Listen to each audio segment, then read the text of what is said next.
Hi there, it's Les Sulgrove, statewide housing analyst for the Iowa Association of Realtors, and the numbers are out for October. So we're going to spend a little bit of time today talking about where the market's gone as far as inventory levels, pending sales, and closed sales, as well as we'll talk a little bit about what happened with the median sale price for the year. And then, of course, we're going to also talk a little bit about mortgage interest rates, which is affecting quite a bit of the marketplace. So let's jump right into the show. Um, as you can see, the inventory levels for the month of September, we're looking back at September's here before we go back to October, but you can see that we've had a trending going on for the last several months. In fact, most of the year, the end of September, we were at 10,189 homes for sale. And that has increased again the month of October to 10,417. That's 23, almost 2,400, close to 2,400 more homes on the market than the same time a year ago. And that's a huge, huge impact to the real estate market on a statewide level. We're glad to see that inventory rise.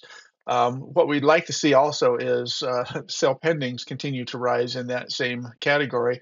As far as how this breaks down for single family homes, you can see that they also are on the increase. We're about 2,100, a little over 2,100 homes more on the market than a year ago, which is the bulk of the sales that we see in the marketplace around the state. So 8,819 homes are what were on the market in October.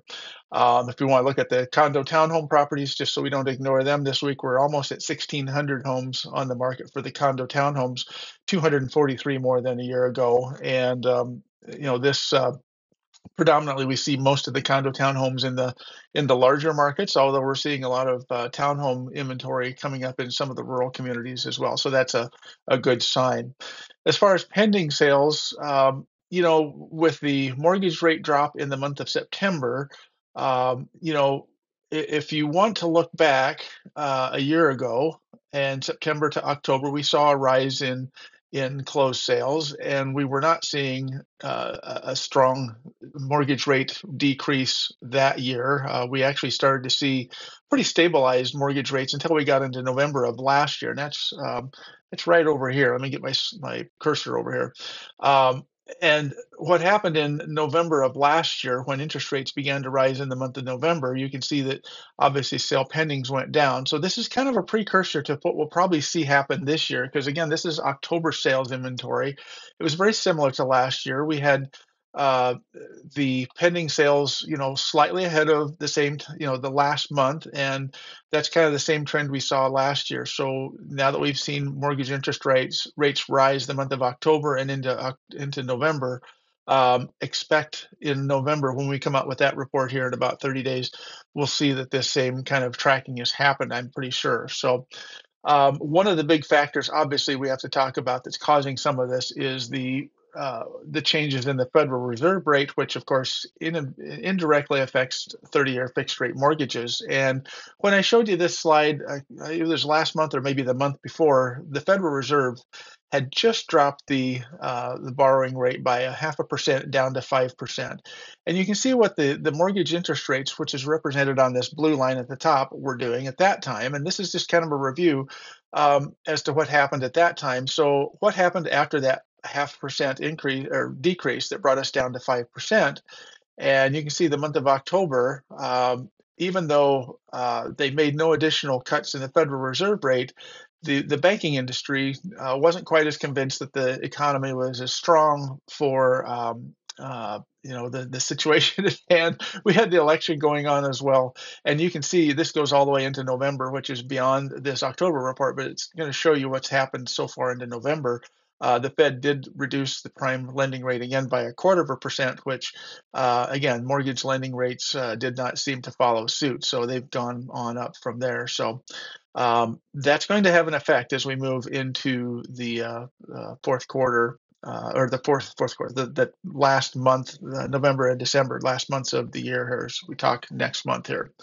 How this looks on a year-over-year scale, again, the red line is this year's 30-year fixed rate mortgage, the 30-year fixed rate average mortgage from Freddie Mac. And of course, we all know that mortgage rates are probably a little bit lower than this locally, but this is the 30-year fixed rate national trend, which gives us a nice baseline to work from.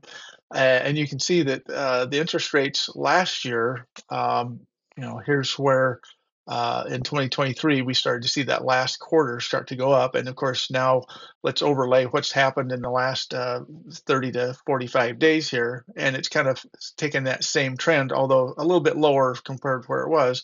We're knocking on the door again now at around that 7%, and that obviously quickly does affect home sales. So as far as the number of closed sales, we're still seeing some of the effects of that. Those September drop of mortgage rates, we're seeing that affect the closed sales because, of course, closed sales trail behind um, the period of time because we've got to get those homes from active to pending to close. So October, no surprise there. We saw about 400 more homes go under or actually close in the month of October compared to 3,082. So we're on track right now. We made up quite a bit of our deficit. In fact, if you remember last month, I was showing you we were 358 home sales, closed sales behind from a year ago, and currently we've picked up about 317 of those. So we're still going to be a little bit behind. Year-to-date sales, we're about 500 homes closed behind for the first 10 months of the year, but this increase just this 1 month alone sure ate into that deficit. So we've made up quite a bit of that. So as far as sale prices for the month of October, again, due to the fact that the mortgage interest rates had dropped a little bit in the month of September, that allowed home buyers out there to go out there and confidently purchase more homes. And since affordability was a little bit higher with those lower mortgage interest rates, that allowed the median sale price to jump up from 237.5 last month up to 242.5 for the month of October. And again, that's a pretty good jump, about 10,000 over the same period again that we saw from October of 2023. So home prices are still up. Home values are holding pretty tight. So one last couple of slides here we're going to look at is the sentiment index. This is from Fannie Mae's Home Purchase Sentiment Monthly Index, a report that I follow. They asked a select number of individuals across the nation what their feelings are as far as where do they feel that mortgage interest rates are going to go.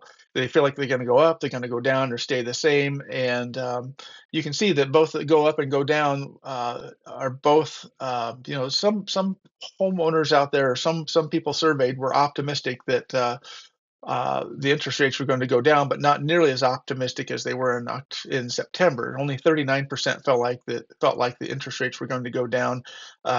Almost, well, it is a year-to-date low. Only 22% of home buyer and sellers out there in the marketplace, actually it's the general public that was surveyed on this, felt as though interest rates were going to go back up. So they're holding out hope that maybe rates are going to stabilize, which brings me to the last part of this slide here is a large number increased said that they feel like mortgage interest rates are going to stay the same. In fact, that's the first time since April and May that we actually saw this particular group of people that were surveyed felt as though that mortgage rates were going to stay the same. So to me, that tells me that a lot of homeowners and a lot of home sellers and people out there watching the real estate market are kind of feeling as though maybe we're finally stabilizing in our mortgage interest rates, even though it's currently at, that was at the end of October. So this number could change as we come into the November numbers, but this gives me a little bit of confidence that maybe if there's a feeling of stability and to that effect, in the 38% of those, that perhaps they're going to feel like maybe this is the rate that we're going to be living with moving forward. So we'll see how that plays out when we come back for the November report, which will come out middle of December, and then we'll do a end of year report in January for the month December as well as the full year. So all right, well, with that, that is the show this week, and this month, I should say. And look forward to talking to you every month as we do at the Iowa Association of Realtors. Please don't hesitate to reach out if you have questions about your local market. And again, in January, we're going to be launching a new statistics product through a company called Domus Analytics, which will give us a little bit more granular information on the real estate market across the state. So I'll be able to focus in on some local markets across the state as opposed to just the general across the board numbers we are currently talking about. So with that, we'll talk to you again next month. Be safe out there and enjoy the holidays.